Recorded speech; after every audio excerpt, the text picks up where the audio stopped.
पहली बात जो वर्ल्ड की इकोनॉमी में सबसे इम्पोर्टेंट बात है वो है लॉजिस्टिक कॉस्ट। हमारे देश में लॉजिस्टिक कॉस्ट 14 से 16% है, अमेरिका और यूरोपियन कंट्रीज में 12% है और चाइना में 8 से 10% है। अगर हमको वर्ल्ड मार्केट में अगर कॉम्पिटिटिव बनना है तो हमें लॉजिस्टिक कॉस्ट कम करनी पड़ेगी और लॉजिस्टिक कॉस्ट कम करने के लिए स्वाभाविक रूप से हमें अच्छे रोड बनाने होंगे।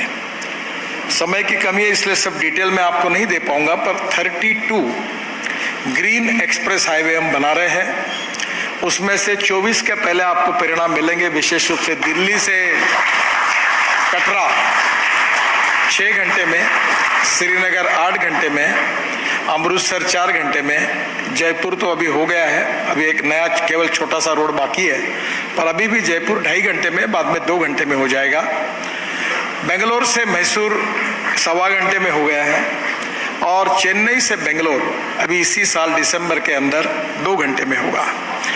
और इसके साथ साथ दिल्ली से देहरादून 2 घंटे में, हरिद्वार 1.5 घंटे में और अभी मेरठ जो 4 घंटे 4.5 घंटे लगते थे वो 45 मिनट में हुआ है। तो मुझे लगता है कि इससे लॉजिस्टिक कॉस्ट कम होगी। जो हाईवे हम बना रहे हैं उसमें सबसे अच्छी बात कि हम जम्मू कश्मीर में, नॉर्थ ईस्ट में, बैकवर्ड एरिया में भी काफ़ी काम कर रहे हैं। जम्मू कश्मीर में 28 टनल हम बना रहे हैं।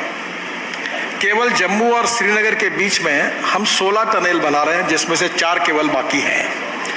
और झूझीला जो टनल है जो लद्दाख लेह को कारगिल से जोड़ती है, उसकी एस्टिमेटेड कॉस्ट 3 बार टेंडर निकला और चौथी बार एस्टिमेटेड कॉस्ट 12,000 करोड़ हुई थी।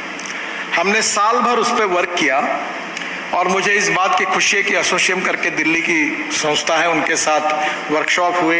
फाइनेंशियल और टेक्निकल क्वालिफिकेशन, मैं इंजीनियर नहीं हूँ, पर मैंने खुद उसमें इंटरेस्ट लिया और आपको बताते हुए मुझे खुशी हो रही है कि उसका काम अब 55% पूरा हुआ है और एक ही प्रोजेक्ट पर हमने 6,000 करोड़ रुपए की बचत की है। हम लोग हमारे बजट में वित्त मंत्री जी के 10 लाख करोड़ का इंफ्रास्ट्रक्चर के लिए बजट मिला है और मेरे मिनिस्ट्री को 2,70,000 करोड़ का मिला है। पर हम रोड मॉनेटाइज करते हैं तो पैसे की कोई कमी नहीं है, काम जितना करेंगे उतना पैसा है।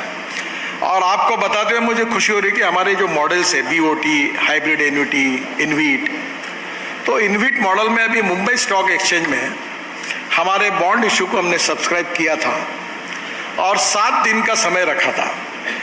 और मैं भी उस 7 दिन के बाद वहाँ एक प्रथा है कि मुंबई स्टॉक एक्सचेंज में जाकर घंटी बजाकर उसको क्लोज करना पड़ता है। तो कार्यक्रम के लिए मैंने डेट दी थी और मैं अपने प्राइवेट विजिट के लिए गोवा परिवार के साथ गया था। पर पहले दिन 7 घंटे में हमारा इशू 7 टाइम्स ओवर सब्सक्राइब हुआ, 7 टाइम्स। तो मैं अभी पत्रकारों को, टीचर्स, जो सैलरी या रिटायर्ड लोग हैं उनको कहता हूं कि आप पैसा NHI के इनविट में डालिए। मैं 8.5% इंटरेस्ट पर ईयर और मंथली इंटरेस्ट आपके अकाउंट में जमा कर दूंगा। तो मुझे लगता है कि निश्चित रूप से काफ़ी बड़े प्रमाण पर इन्वेस्टमेंट करने के लिए लोग उत्सुक है, इसमें कोई कमी नहीं है। हम लोग जो ग्रीन हाईवे बना रहे हैं उसमें केवल एक ही उदाहरण आपको बताऊंगा। आप मनाली के ऊपर एक रोहतांग पास है, वहां अगर जाते तो आपको पहले 3.5 घंटे लगते थे, अब अटल टनल बन गई, अब केवल 8 मिनट लगते हैं। और रोहतांग पास से आगे आने के बाद हमने हिमालय है पूरा, उसमें 4 टनल हम बना रहे जिसके लगभग फाइनलाइज हो रहा है, प्रोसेस में है। उसके बाद हम लद्दाख ले आएंगे। लद्दाख लेह में आशिया की सबसे बड़ी 12 किलोमीटर की झोजिला टनल बन रही है। वहाँ नीचे से बाबा अमरनाथ आप देख सकते हो। मेरी इच्छा है कि वहाँ जाने तक कोई रोपवे, केबल कार और फेनिकुलर रेलवे बनाने की। और वहीं से आप निकल कर आएंगे तो झेड़मोर टनल है।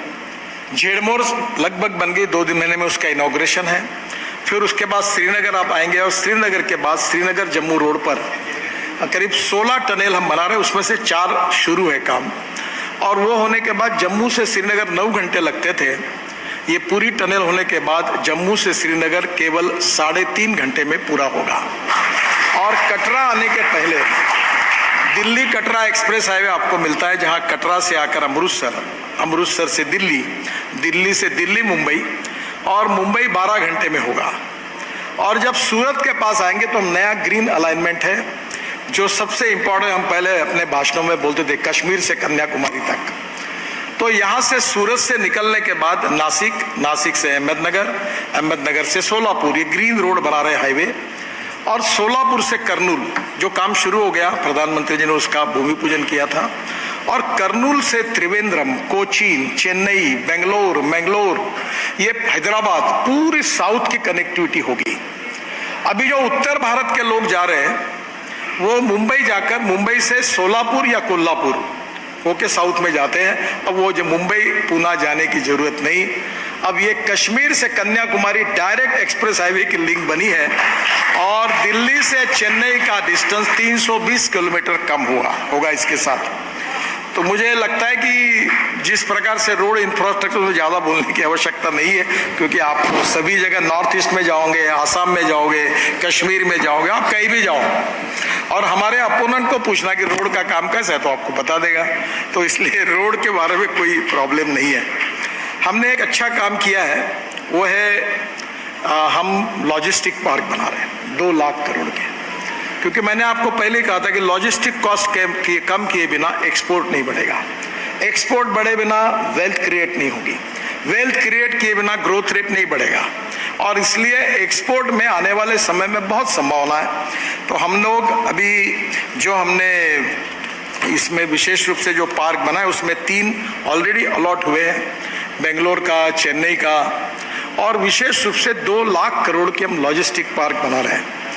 ये सबसे इम्पोर्टेंट चीज़ और एक है कि हम केवल रोड में नहीं, तो अभी जैसे भारत माला हमने बनाया, आपको याद होगा मैं शिपिंग का मंत्री था तब एक सागर माला प्रोजेक्ट था, मेरा बजट था 800 करोड़ का और प्रोजेक्ट हमने बनाया था 16 लाख करोड़ का। और आपको ताज्जुब होगा कि 8.5 लाख करोड़ का हमने इम्प्लीमेंट कर दिया उसी पोर्ट के क्रेडिबिलिटी के आधार पर प्रोजेक्ट खड़े करके। तो रोड में भी स्वाभाविक रूप से यही है। पर इसमें सबसे अच्छी बात यह है कि रोड बनाते समय हमने कुछ हमारी इको फ्रेंडली विजन रखकर काम किया है। मुझे खुशी है कि हमने बाम्बू का क्रैश बैरियर बनाया और आज वो सक्सेसफुल हुआ, सभी एजेंसी ने उसको सर्टिफाई किया है।